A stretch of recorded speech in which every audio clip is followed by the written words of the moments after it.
Let me tell you about venture cultivation and venture logic today. Venture cultivation and venture logic are methodologies for maturing and configuring seed, startup, and early growth ventures, as well as strengthening the sustainability of existing firms. These methodologies assist ventures in creating a strong root systems. These root systems are like those that are for trees and for plants, which provide anchorage and support. So for ventures, they do the same.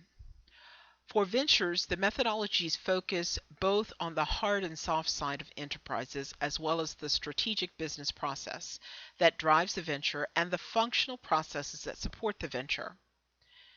A logical result is the acquisition of increasing amounts of resources, partnerships, capital, and opportunities.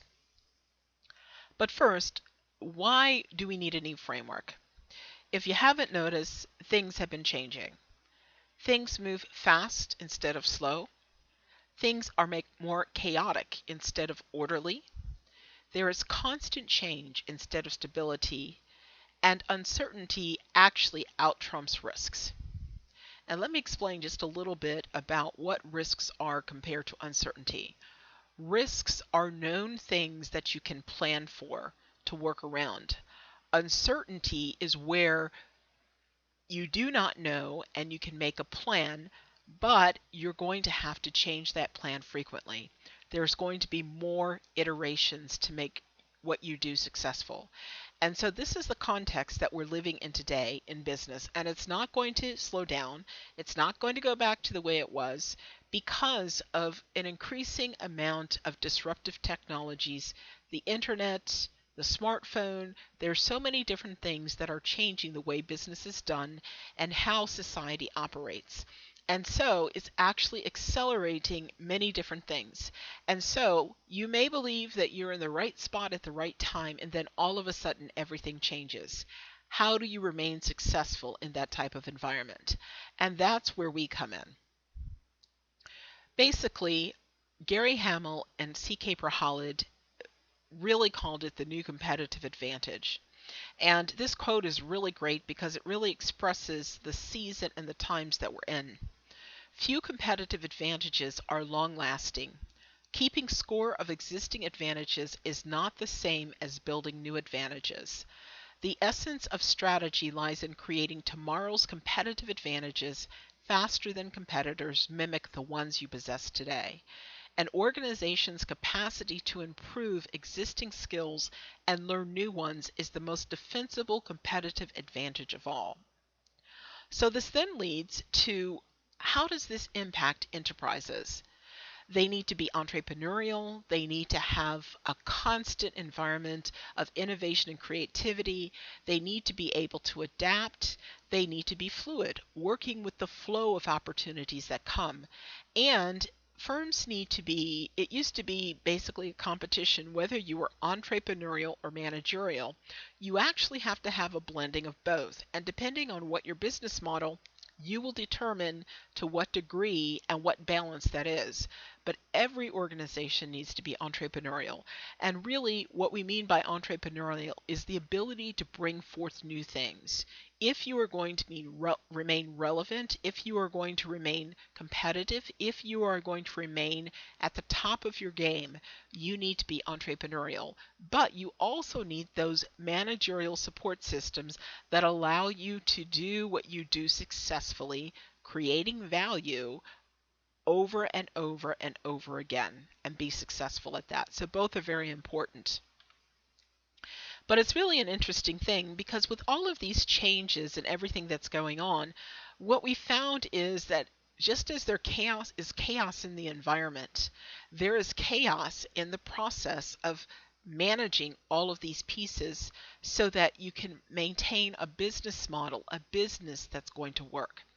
So I like this quote from Jim Collins. He says, "The great task rarely achieved is to blend creativity intensity with relentless discipline so as to amplify the creativity rather than destroy it." So basically with discipline, you can literally create an ability to magnify and amplify the creative energy. And that's what we bring to you with venture cultivation and venture logic. So let's first just take a look at venture cultivation. And the first thing to understand is that every venture, every idea that you have goes through a life cycle. It goes from idea to concept to seed to startup to growth to maturity and then either rebirth or death. And so this process, we call it venture cultivation because we want you to think of it like a plant, how a plant grows. An idea is a seed that's planted and it grows and it grows and it grows until it provides for many. And in order for it to continue to do that, it needs to be cultivated. It may need to be pruned. It may need some special assistance. So there's always this process of cultivating your venture. And we call the process of that the venture goes through, we call that maturation. Very simple example. You know, when a child is 8 years old, that child does not receive a car and drive it around town. The child cannot own a car in the sense of being, because they are not adults yet. So, in terms of ventures, ventures go through different stages and have access to different resources and things to help it grow and to come into sustainability and then to remain in sustainable.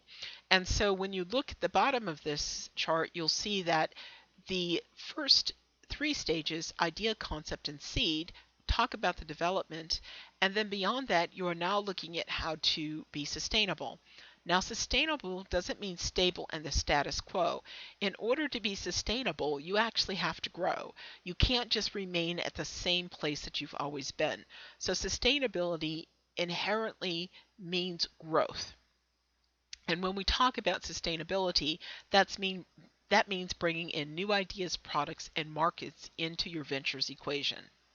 So that's just a brief overview of venture cultivation so you understand what it is. The other part of this is the content aspect of dealing with a venture. A venture, again, is like a seed. Now, if you think of a seed, everything within the seed is there for a plant to grow into a full reproducing plant. So you want to design your venture in the same way that all of the pieces are there. And so basically we call this the DNA code structure behind every venture. And at the heart of that is the core, which all of the pieces come together in a cohesive whole to create that logic, which allows you to create value. And then all of these other dimensions are aspects that you configure and reconfigure in order to come up with that DNA code, that structure, that right pattern for your venture to grow and be sustainable. And so when we talk about VentureLogic also, let me just give you another perspective about this process, combining venture cultivation and VentureLogic. And in the context that we're dealing with today, think of a kaleidoscope, how that works. It has many different pieces of glass, right? And as you turn the kaleidoscope, it creates different patterns, and you keep turning and turning and turning it and seeing different pleasant patterns. But then you come across a pattern that you really like. It's really the same process when we're talking about developing a sustainable, viable, successful venture. You keep working with the business model until you find the right combination that allows it to have everything within it, the seed, so that it will grow and be sustainable and succeed. And so this is really what we're about here when we talk about venture development or even project development. This is what it takes to thrive in today's business environment. If you would like to, you can contact us and learn more about how we do what we do. We first have a focus in Africa, and that you can connect us through AfriBiz. And if it's outside of Africa, you can connect us through Conceptually. Thank you.